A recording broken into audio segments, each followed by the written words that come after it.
Dr. Randy James, I got a question for you. You ready? Yeah. You're not going to like it. I am nervous. You ready? Okay. Which aspect of, and I'm going to pretend like I'm a patient. Dr. James, which aspect of, I got all kinds of things on. Which aspect of health is most important? Come on, give me your best. Okay, I'm thinking because it's not a trick question. I'm not trying to fish. You didn't prepare me for that. I know. Okay, so what aspect of health is the most important? Okay, let me frame it again. Okay. In the aspect of, and now I have heard you do this with patients to some degree. I say, I mean, you got all this stuff going on, there's all these things, but the most acute thing is right here. But that's, again, individual to the patient. So the most acute thing for you is to, go fix your marriage relationship. The most thing for you is to quit eating gluten. The best thing for you is to exercise, whatever. That's individual. But of course, here we are talking to tens of thousands of people. Okay. And okay, what is it? And granted, I mean, I know you. It's not you don't like the question. It's not a fair question. So come out here and say, okay, we're speaking to 1,000 people and saying, hey, the most important aspect of your health. Okay, I reserve the right to change my mind as we speak, but I would say brain health. Really? You are your brain. It's not what I thought you'd go. Well, I can change my mind. You can coach me to change my mind, Dr. Kevin.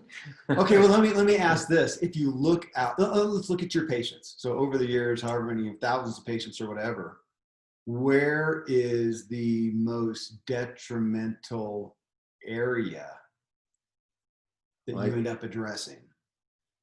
Where are they kind of hurting themselves the most? Yeah.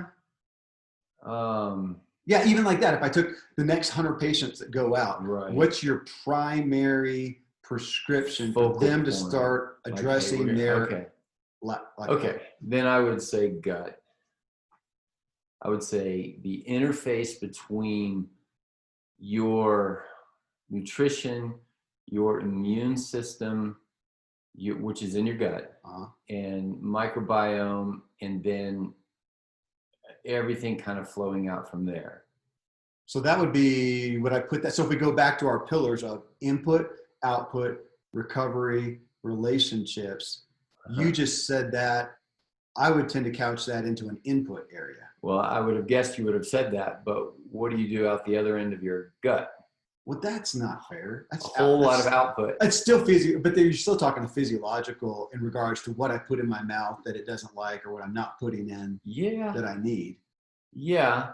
Like I would say nutrition doesn't mean just what you eat. And so the gastrointestinal system, and maybe we could even couch that under, it is gastro, neuro, psycho-immunology. How's that for an answer? I have no idea what that is. So layman's terms? Everything. Can you yeah. You asked me what's the most important thing, and I would say everything. But no, the node, think of nodes. Like if you look down on a nighttime map of America and you see where the bright lights are. Yeah. Okay, you see big emptiness in the middle. I middle. love those because we're in a dark area. We're in a dark area, right? Very proud. Denver is our closest light. Yeah. Right. So Denver, Chicago, and maybe Salt Lake if it has light.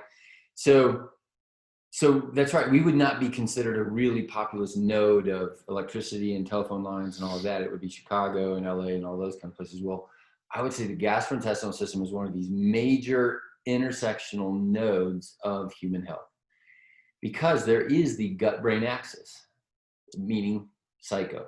Yeah. There is the gut interconnection with the neuroendocrine system, and how people say, I have a gut intuition. People get nervous and they go barf, or they have to go to the bathroom, or it's my turn up the bat and I've got butterflies in my tummy, right? That's a neurological connection. I'm a product of that. I mean, my own IBS, and intestinal digestive issues, I want to focus 100% on my food.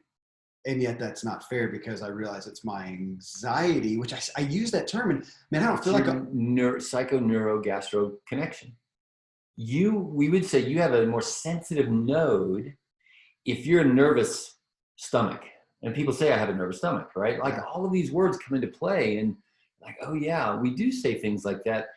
And to speak medically, it's not just what you eat, but how you eat and how you chew and who you eat with.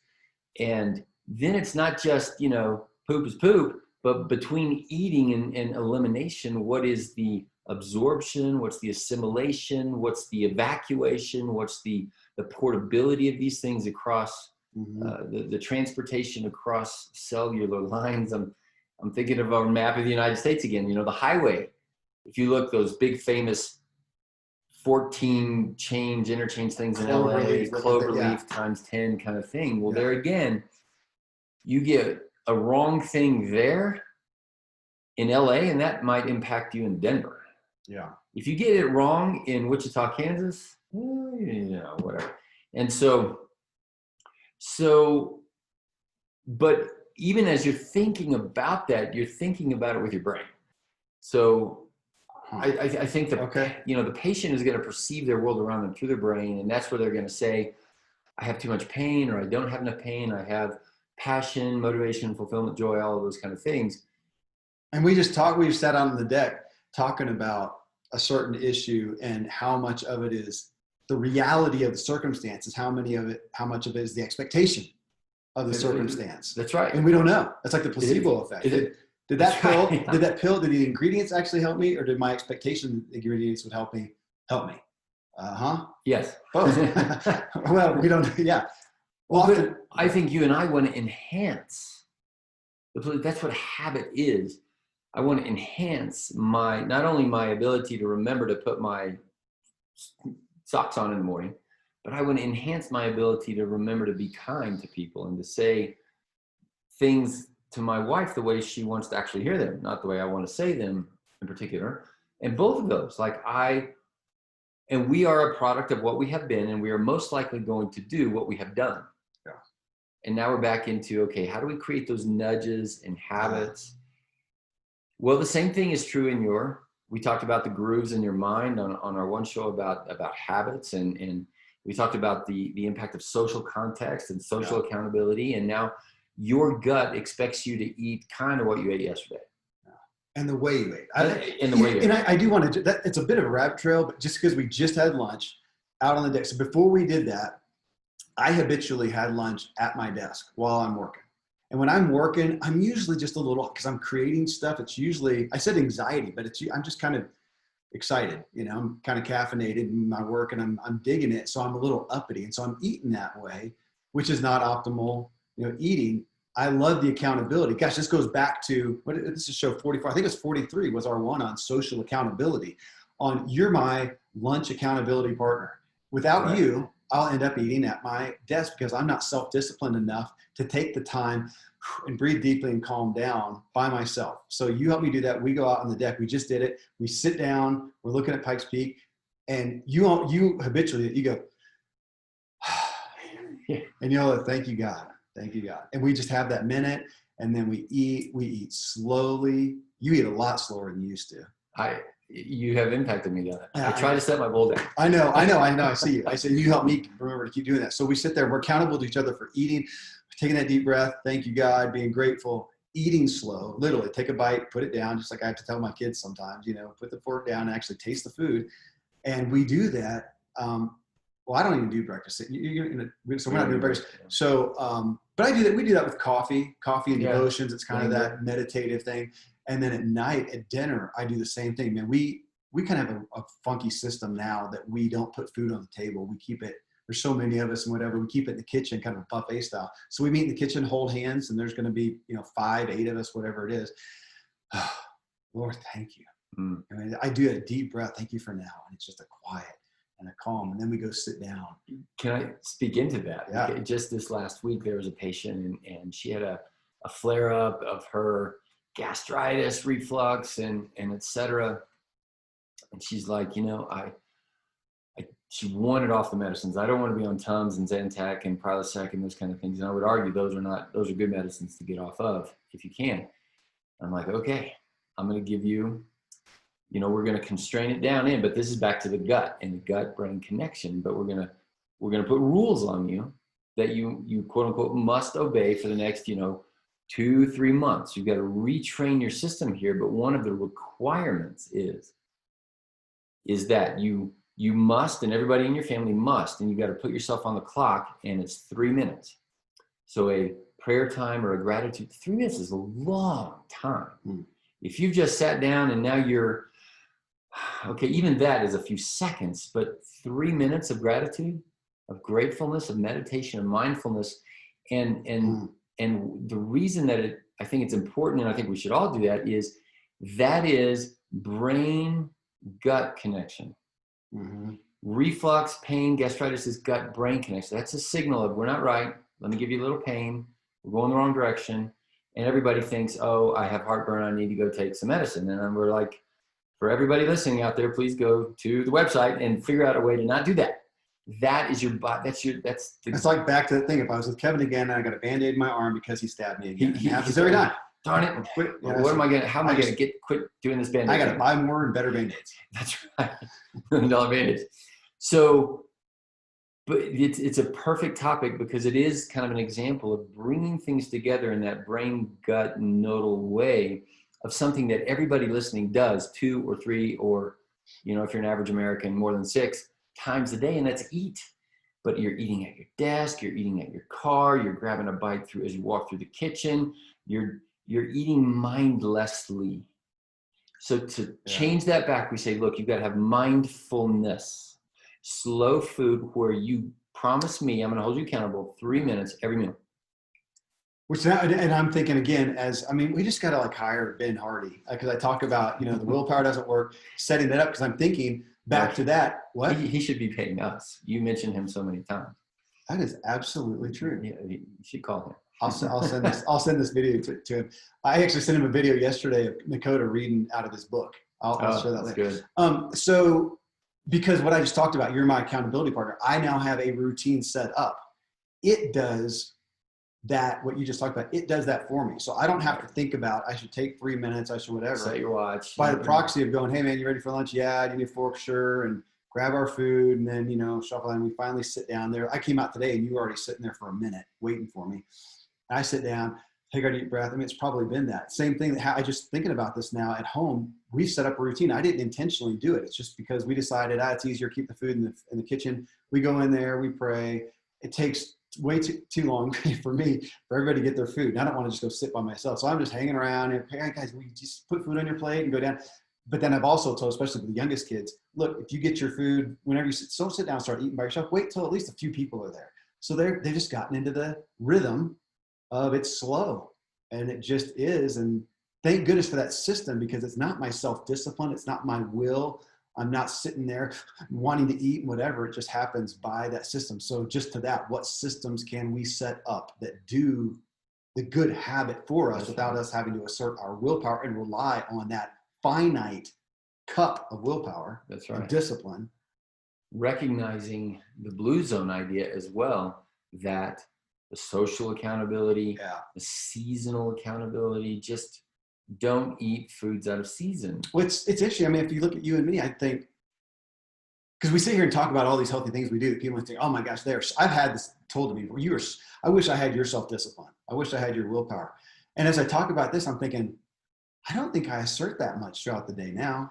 My life is just kind of set up. I just follow along and respond to how my life has been set up, and I'm not exerting willpower. Okay, you asked me the most important Except I thing. did want a crossant this morning when we had coffee at Farmers Market. But your social accountability kept you it's literally, I would have gone.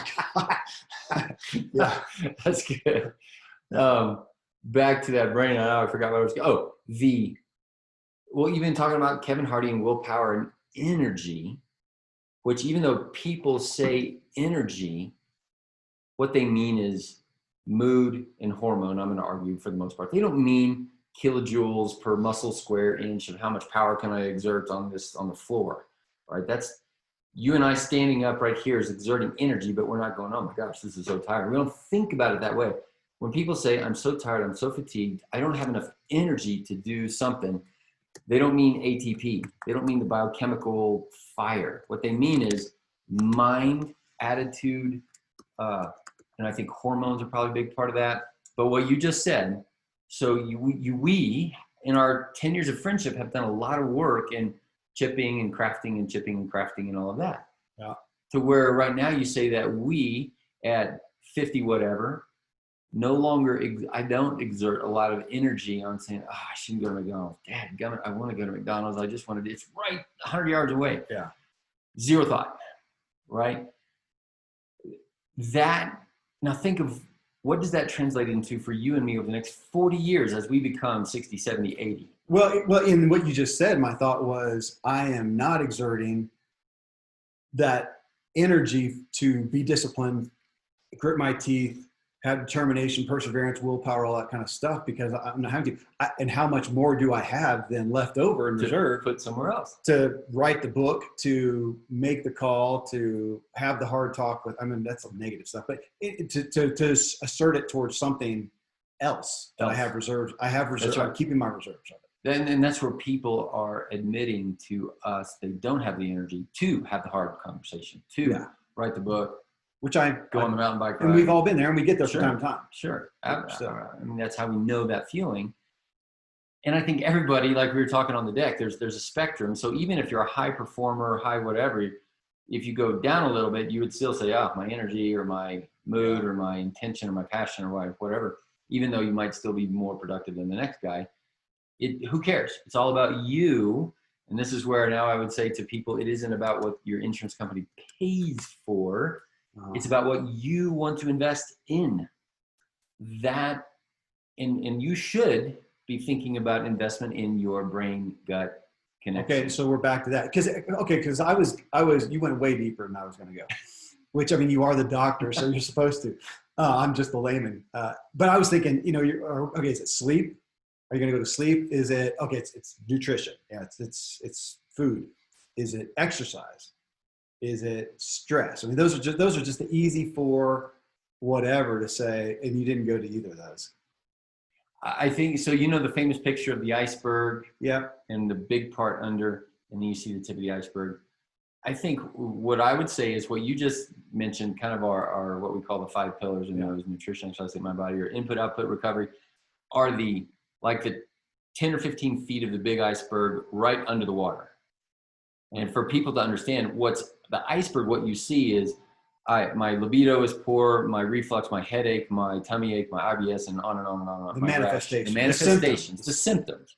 That we have a $4 trillion healthcare system that is now chipping away at those kind of things. That's the Band-Aid on the arm from Kevin stabbing me. That's a functional, I mean, I've seen that analogy a lot. They got the picture of the iceberg, a little bit of tip sticking out, this huge thing underneath. But how great is functional? This is unpolitically correct, but it's just true. For traditional medicine, 4 point, whatever it is now, $1 trillion healthcare system is working on the little above water symptomatic stuff. And I could say functional medicine, integrated medicine, anybody who's dealing with root cause issues is down here with this big behemoth. And of course, all the money's up here. Right. That's another conversation. Right. Not down here in prevention and root cause. And that's where I think I went with trying to go even 10 or 15 feet under the water. Now you got the big stuff underneath there. And that's where I'd say and in functional medicine, it gets complex, but then we would describe, what are the genetics and the, childhood experiences? What is the health of the gastrointestinal node? What is the health of your hormone? And that would mean information transfer through the body. How does your body communicate with itself from one cell to the next? How does it get rid of toxins? How does it? So all of those things would then be the specialty of functional medicine, and trying to put that all together. That's the detective work that we often talk about. And of course, people, if they're used to just chipping away at the top, and then the first conversation we have is the first 10 feet, nutrition and exercise and sleep, and not to belittle those, but we're maximizing those, the complexity of sleep, the complexity of the normal fact that you have balancing, you're not falling over, that is complex. And it's based on the fact that you slept last night, you drank some water, and all of these other things. But all of those, the sleep and the nutrition, all that is going through these nodes. And in fact, we kind of joke, if there's no such thing as being a functional medicologist, right? But what I would call it is a gastro-neuro-psycho-immunologist, endocrinologist. Slash parentheses, everything. Everything. Is what you say, right. Okay. I still want to play with something. Okay, Lord of the Rings. We both love that. Last scenes, Frodo and Sam going up the mountain, no sleep, tons of stress, no food. I guess they were getting exercise, but they had no fuel for it. But just looking at that depletion, I was kind of coming into this with that, and I love the directions we've gone. But to say of those, because I was literally wondering, I mean, if you got to pick one. Oh, for those guys. If you're the Navy SEAL, if you're the out on the ma and pa out on the prairie. Okay, then I would do the basics. What? Well, sleep. I mean, in the military. If you're military, and a campaign, or if you're on the front lines or something like that, it might be, the guys are attacking. It might be 2 hours. It might be 3 days that you are awake and vigilant and all of that stuff. Or I think Hacksaw Ridge, and that guy was up on the mountain for more than a day or whatever. And if he could have just gotten a nap. Wow, that just the value of a nap if you're 3 days. Okay, so you are giving me an answer, which I didn't necessarily know if we'd get to, or maybe. But what if you did get some sleep, but you're. I know, but in that scenario of, man, if you're especially in a critical space, maybe this is another way to ask it, what can you best do without? And I would say you could do without exercise, you could do without food. Okay. Water has to go high. But sleep. How is it not almost number one? Sleep and water, you have about 3 days and you're dead. Okay, water. I'm going to set that outside. I mean, you do have to. I mean, we just do. It's like breathing. I mean, we can't breathe. Breathing. You have about 3 minutes. Breathing's not ever on the list, unless you're Wim Hof, and then you got like 4 to 7 or something like that. But we should have him on the show. By the way, I would be very curious. Yeah, very curious. But looking at that, so because what's the relevance here? If somebody's out there in a super critical space and they're listening to us thinking, okay, I need to stop stressing, or I need to quit eating Cheetos and I need to eat this, or I need to I haven't exercised for a while. Well, would you say the best thing might be sleep? Yes, sure. And this isn't a black and white definitive thing. Right. It's a broad brush. It is. Because you have me now all of a sudden thinking about, why don't I pay attention more to when I am in any lack? My best go-to might be go out and kill myself exercising. Right, go get 9 or 10 hours of sleep that night. Not eat a salad, not even fast. It's sleep. Go sleep. Well, maybe fast so I get better sleep. Well, so I think you asking the question this way isn't going to get us to an answer of what's the best thing. But I think what it's highlighting is that sometimes there is the one thing, for sure. If you haven't drank water for 2 days, that'll be number one. If you haven't slept for 2 days, that'll be number one. But I think what you're asking is, what about the average person who's got to struggle with XYZ and they just want to kind of do one thing? And I would say, okay. Yeah, I mean, and again, that's why I premise this. You're not gonna like it's not fair. I'm saying, what's the thing that you throw in the pool? The lifesaver. What's a buoy? Life buoy. What's a most prominent? Right, we're gonna catch most people with this life buoy. Yes, thank you. Most prominent lifesaver. We have to go out there into the wreck of American health right now and look at everybody. And they're drowning. And they're what's one of the? Am I going to throw them a salad? Am I going to throw them a treadmill? A glass of water. Yeah. Or are we going to throw them some sleep? And I think sleep. And by that we mean high quality, not sleep apnea, snoring, low pulse oximetry at night, but restorative, restful sleep. And we did one of our first 13 shows, as we went through the 4 pillars, we talked about sleep. I don't know that we talked about sleep problems. I don't know that we did talk about, if you're not getting full restoration, we should probably do a show on that, because my gosh, it's very deep and very complex. And I love Matthew Walker, who wrote the book, Why We Sleep, that has TED Talks and stuff. And he has a great perspective. Here's what I think would happen as we're tossing those things out. Half of those people would say, yeah, great, I can't sleep. Well, that's why there's a show on sleep. But if we I'm right. I have like, that's the 3rd show topic we've come up with This some is good ones here good, that yeah. we need to go into, is sleep. But I'm just saying, if we look at that, and if you had to say, it's kind of that thing, I used to talk about this when I was consulting, you know, speakers and authors, trying to get to what's their main thing? Look, if you got 10,000 people out there and you got 60 seconds to address, and they all have a similar pathology need or whatever, and you got to throw out a lifesaver, what is it? And if you go out there, and are you going to go, folks, everybody eat a salad, or everybody fast, which you might, that's going to be top of the list, you know, a topper of the list for you. But I don't see you going, everybody, man, I think for the most part, if you guys are all ailing from the same thing, you need to go run or exercise. Sleep. It's got to be one of the most. Sure is an attractive answer, because it is. I didn't. You know, in the medical world, a lot of people on the podcast that I listen to, that's all right. You have 2 minutes to answer this question. You're the czar of the world. Yeah. And you can tell Donald Trump what to do with his health policy. What are you going to ask him to do? If you could? You're the czar of health policy in America. What? And oh my gosh, I'll give you my answer right there, and it's regarded to the school system. I was just going to say, yeah, that's exactly what I was going to say too. Stop 7:30 a.m. at school. Yeah, I got 3 kids, 12, 10, and 8. School starts at 7:45, I think, or they have to be there.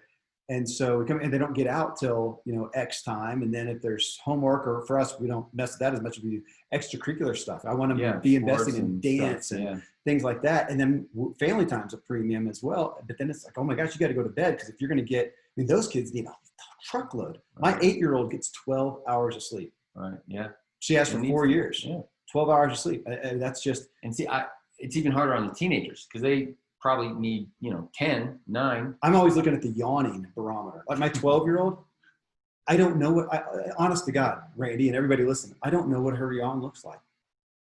We've been such sleep Nazis. I don't know. I do not know what her yawn looks like. I never thought. I've never seen my kid yawn. My Nakota, he's 10. Man, I never are tired. They're always wanting to stay up. Serene. Now my boys, 15 and 14 and 15. They're the ones. I got on one the other night. It was like 1 o'clock, and I got up to pee, and he's like, "Dude, what are you doing?" "Well, I don't have to get up that early." "Okay, let's do the math." And he knows this. Yeah. He says, "Yeah, you're right, Daddy. I got to do that." So I don't mind you stay up, but then you got to sleep that late, and if you can't, and where I got him said, but the point is, if you're complaining about your performance or your attitude, I just want us both to address. Here's why. Here's the root cause of that great big iceberg. Yeah. And you're complaining about, I'm tired in school, or I didn't get a good grade, or I can't run as fast as I want to. But how late did you choose to stay? So he accepted that. Yeah. And that's good accountability. I wasn't a jerk about it. I said, man, gosh, we got to point that. Well, so if you're doing that. He's also pretty wise for his age. Because there's also. He is, but he still is driven to stay up late at night goofing off as any other kid. I don't know what that is. Right, the goof off. The goof off factor, but you know who's the worst offender is the high performing teenager. That's true. He's going to stay up and be on valedictorian, and they're going to get a 4.0 and stay up till 2. Because they're already type A, they're already anxious, they're already doing that brain-gut connection. I see way more pathology in them. Now, the pathology for the goof-off lazy one might be he got a C instead of a B. But the pathology over here in a high-performing teenager who's also on student council and sports and goes early for band practice and all of that, that's a lot of and it's usually self-inflicted. They've been taught that. And this is, the type A, high-performing kind of people, a lot of whom might be in the audience of, or their kids are now doing that. Yeah. And of course, there's the balance. There's the one who needs to be motivated, and why don't you want to get good grades and all of that. But be careful with the one that's high-performing and coach and teach them, because they will. Then this is not uncommon. In fact, I would say for when, we don't get teenagers in here, but when we do, I'd say it's more that kind. That's one of the driving issues. And how many have you seen where they have the breakdown, man? They got the breakdown. They're in college and they're 20 and they have a breakdown. Well, but they don't call it. They call it depression. They call it anxiety. They call it irritability. They call it my period's bad this week. They call it so much. Nobody calls it a breakdown. Well, and what bothers me now is what you and I talk about is, which I know we both struggle with the accuracy of telomeres. Mm-hmm. So layman's terms, telomeres is the end cap on your chromosomes. So it's a health measurement, just like you can go in. We both had our carotid artery. Thickness, carotid artery thickness. Then go in there and say, okay, Randy, you may be 50, but according to your carotid artery, you got the health of a 30-year-old or a 70-year-old. You know, so it's a real health measurement. That's what a telomere is.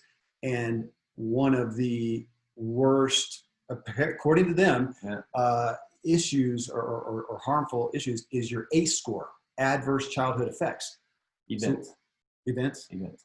So we're way back here in childhood, and I'm thinking, man, these kids, that aren't getting sleep, how is that adding up to who they're going to be?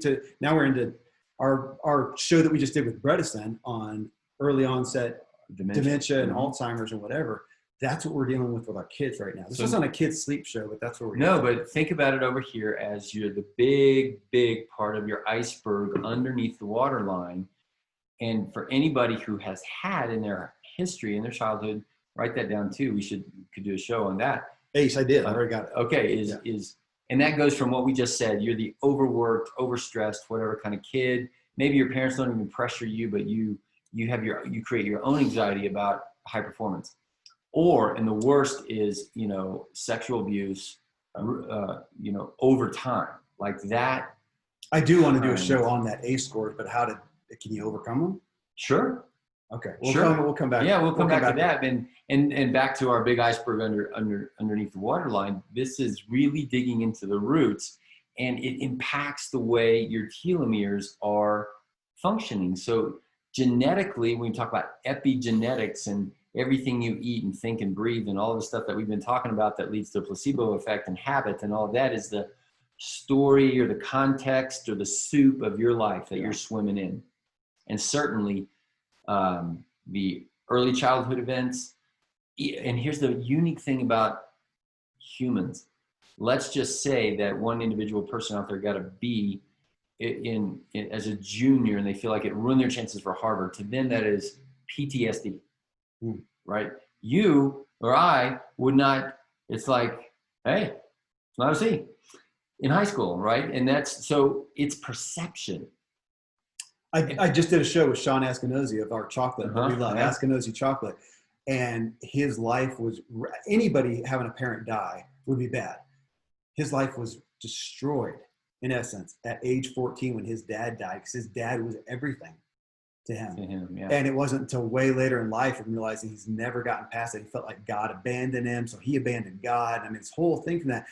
I mean, again, his perception was so different from, another kid. Any kid's going to be bad, but it depends on the relationship, the perspective, 100 things, as you know, that derailed him for most of his life. And when you say, can he heal? And he did. And he has. Right? But it's not a guarantee. And for one person to heal is, one counseling session. And for another person, it's a decade of hard work. Yeah, that's what you would say. It's decades. Well, on the extremes, I've got, think of the worst possible time in America. Let's call it the Holocaust. And you've got many, many people embittered, broken. They abandoned God. And then you've got Elie Wiesel and you've got Corrie ten Boom, The Hiding Place, her story over here of, how does that happen? Where one person's perspective can go this way and that way. And that's the power of your own mindset and your own choice. We're back to the habits, how you choose to see things. And so the student who sees a B as devastating rather than as a learning or whatever kind of thing is actually, if I'm Harvard, I'm like, that you are brittle. You are not bendable. Resilient. Yeah. Resilient. Oh, I thought you said, I couldn't see, I thought you said Brazilian. I'm making up words. Well, no, I didn't think people from Brazil, what is that? It has to do with strategery. Resilient. Resilience, yes, the bendability and that kind of thing, which ultimately I think then you've got a whole huge iceberg under the water and barely anything floating on top. Yeah. Versus you've got, issues underwater and a whole lot of problems up on top of. Man, I'm so sitting here just thinking I'm enamored with what we came to with sleep being again, it's not the pillar, the end all. It's not the prescription for everybody. And we're not going to waive that. That's it. Sleep. And our next book is Sleep or Die. Be appropriate. Sleep or linger. Sleep or linger. You will linger in your pathology. But we can say this, I think you were going there, that if, you're stuck on a desert island and you only have one tool in your tool bag and you're going to try to make yourself as best as you can be, sleep is going to figure prominently up there in that. And I'm convicted. Well, and I do think about it. Like next week, man, I've got a big week, publisher meetings and all this. I want to be top notch. So I'm going to watch prior to that primarily what I eat and how I sleep.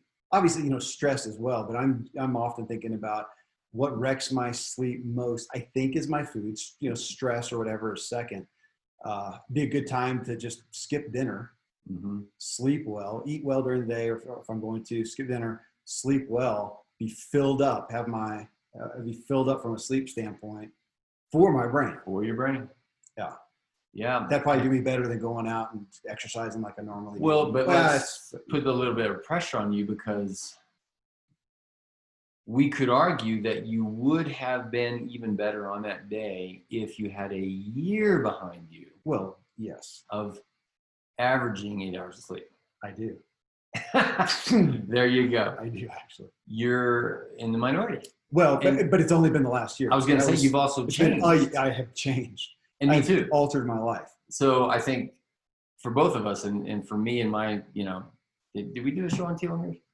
I don't think so. Well, me and my, confusingly short. Well, that's why I think that's why we didn't do it. We're so frustrated with the assessment of it. Yeah. We should have asked Dr. Bredesen about that one. We should have. So, but one of the things that I did change in order to try it was, I grew up in the performance anxiety world starting from high school on up, and then the medical world, the military world, and all of that. So until 45, 6 hours average, probably. And I think a lot of people. That's why I worry in regards to sleep to telomeres, is because I don't know what else to point to for you. You don't have any other adverse child experience. Right. Maybe from 5 to 20. 5 to 20 was daily fast food. Sure. Just out of ignorance. And you too, kind of. I don't think I did as much as you do. It sounds like, but I did a decent amount. But one of the things is sleep. How much chopping at my roots did I do during those 40 years? So less sleep and bad quality sleep because you're living on McDonald's. On McDonald's. Yeah. Right. So even though I look back and said, I could sleep normally, but I know I was mouth breathing. I know I was doing other things. And how much did that siphon away of my longevity? And can I get that back? And I would say to an extent, yes, and to an extent, no.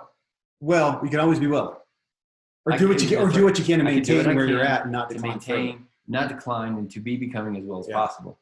Yeah, but taking this, and I'm thinking about just for the economy of my life and my family's life.